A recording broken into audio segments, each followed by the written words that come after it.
Headlines प्रायोजक राम बंधू पापड आटा आणि पापड मसाला। लॉकडाऊन लागणार नाही हे केंद्र सरकारने जाहीर केलेलं आहे। जे लोक अशा अफवा पसरवत आहेत त्या सगळ्या लोकांवर फौजदारी कारवाई केली जाईल। देशात लॉकडाऊन लागणार नाही, मुख्यमंत्री देवेंद्र फडणवीसांची माहिती। तर अफवा पसरवणाऱ्यांवर फौजदारी कारवाई करणार असल्याचा इशारा।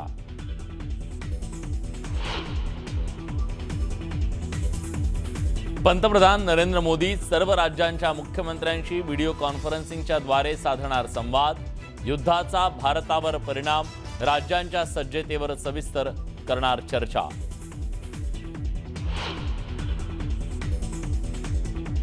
पेट्रोल डिझेलच्या उत्पादन शुल्कात 10 रुपयांची कपात। अमेरिका इराण युद्धाच्या पार्श्वभूमीवर महत्त्वाचा निर्णय।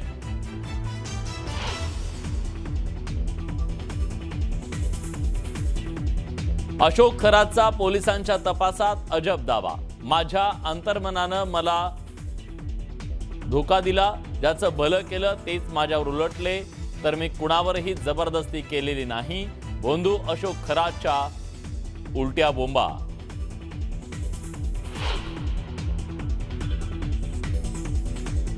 MIDCच्या अधिकाऱ्यांसोबतचे केसरकर आणि चाकणकरांचे फोटो दाखवत सुषमा अंधारेंचे आरोप। केसरकर आणि चाकणकरांचे कॉल रेकॉर्ड्स आणि आर्थिक स्रोत तपासण्याची ही मागणी।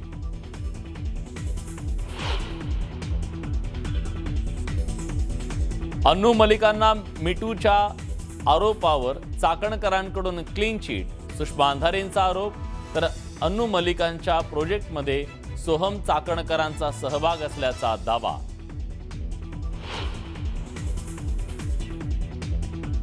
भोंदू खरातला हेमंत गोडसे हात दाखवत असल्याचा व्हिडिओ व्हायरल। हेमंत गोडसेंचा हात बघून खरात भविष्य सांगत असल्याची चर्चा। नव्या व्हिडिओनं चर्चांना उधाण। मंत्री नरहरी झिरवळांना राष्ट्रवादीकडून अभय। कथित व्हिडिओ प्रकरणात राजीनामा घेणार नाही। आरोप झाले की राजीनामा घेणं अयोग्य असल्याची वरिष्ठांची भूमिका, सूत्रांची माहिती।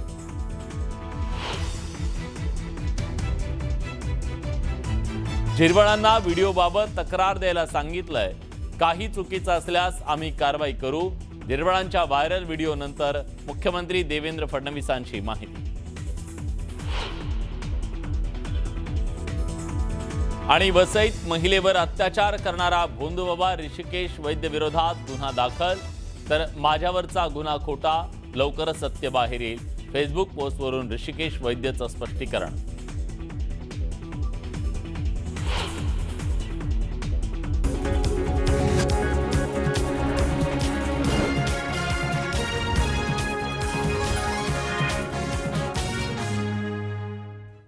न्यूज 18 मराठीच्या कॉटन किंग स्टुडिओ मध्ये आपलं स्वागत। मंडळी नमस्कार, मी विलास बडे, तुम्ही पाहताय आपला महाराष्ट्र। आपल्याकडे एक म्हण आहे, निर्लज्जम सदा सुखी।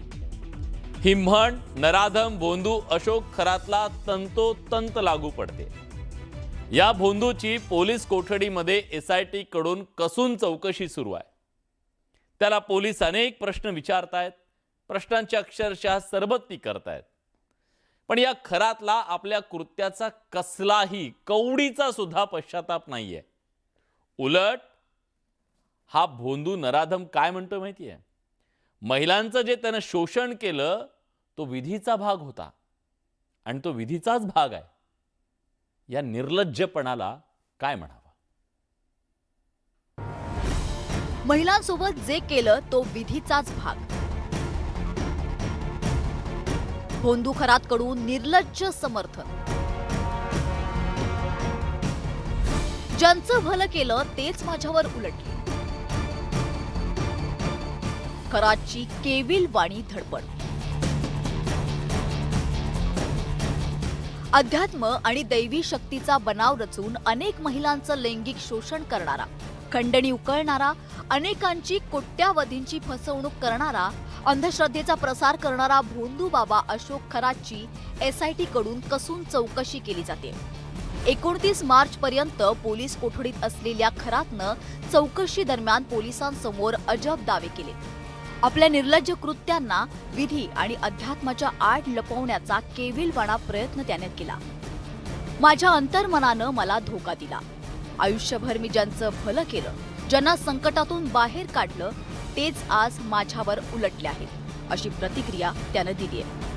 खरं तर प्रत्येक आरोपी स्वतःचा बचाव करण्यासाठी अशा पद्धतीचे दावे करत असतो. खरातनी पण तशाच पद्धतीचा हा दावा केलेला आहे आणि ज्या पद्धतीने तो सांगतो आहे की लोकांनी माझा गैरफायदा घेतलेला आहे, तर त्यांनीच अनेकांचा गैरफायदा घेतलेला आहे. आता त्यांनी जे पेरलेले आहे ते आता उगवणार आहे. बोंधूबाबा अशोक खरात यानं 150हून अधिक महिलांचं लैंगिक शोषण केलंय. यामध्ये अल्पवयीन मुलींचाही समावेश असल्याची धक्कादायक माहिती समोर आली आहे. या सगळ्या प्रकरणामध्ये या बोंधूबाबा विरोधात अनेक वेगवेगळ्या प्रकारच्या तक्रारी, पोलीस कंप्लेंट या पोलीस ठाण्यांमध्ये वेगवेगळ्या महिलांनी दाखल केल्या. हा सगळा प्रकार बघता आता या बोंधूबाबा अशोक खरातची HIV टेस्ट देखील करण्यात आली आणि ही HIV टेस्ट निगेटिव्ह आल्याचं सांगितलं जात आहे. महिलांसोबत केलेली कृत्य हा विधीचाच एक भाग होता. आपण कुणावरही बळजबरी केलेली नाही, सगळं काही सहमतीने झालं असा निर्लज्ज दावा त्याने केलाय. अशा पद्धतीचं त्याचं जे म्हणणं आहे ते पूर्णपणे चुकीचं आहे. स्वतःचा बचाव करण्यासाठी तो तसं म्हणतो आहे किंवा महिलांचं संमती होती. अशा पद्धतीची संमती अजिबात असण्याची शक्यता नाही. त्यांनी भीती दाखवलेली किंवा मोह दाखवलेला आहे. आणि हा जो म्हणतोय असा विधी, असा कोणत्या धर्मशास्त्रात असा विधी सांगितलेला आहे की ज्याच्या पद्धतीने गरोदर बाईला सांगणार तुला मुलगा पाहिजे का मुलगी पाहिजे आणि अशा पद्धतीने तिचं शोषण करणार. विशेष म्हणजे बोंधू खरात पोलीस कोठडीत असतानाही त्याचं ढोंग सोडायला तयार नाही. कोठडीत बसल्या जागी तो सतत मंत्रजप करताना दिसतोय. आता इथून पुढे मी कोणाचंही ऐकणार नाही, फक्त माझ्या मेंदूतच ऐकणार, असंही तो वारंवार पुटपुटत असतो. बोंधू खरातनं गेली कित्येक वर्ष अनेकांची फसवणूक केली, अनेकांना अंधश्रद्धेच्या मार्गावर नेलं, कित्येकांना अक्षरशः कोट्यावधींना लुटलं. पण अखेर त्याच्या पापाचा घडा भरलाय आणि त्याच्या काळ्या कृत्यांचा पडदा फाश होतोय.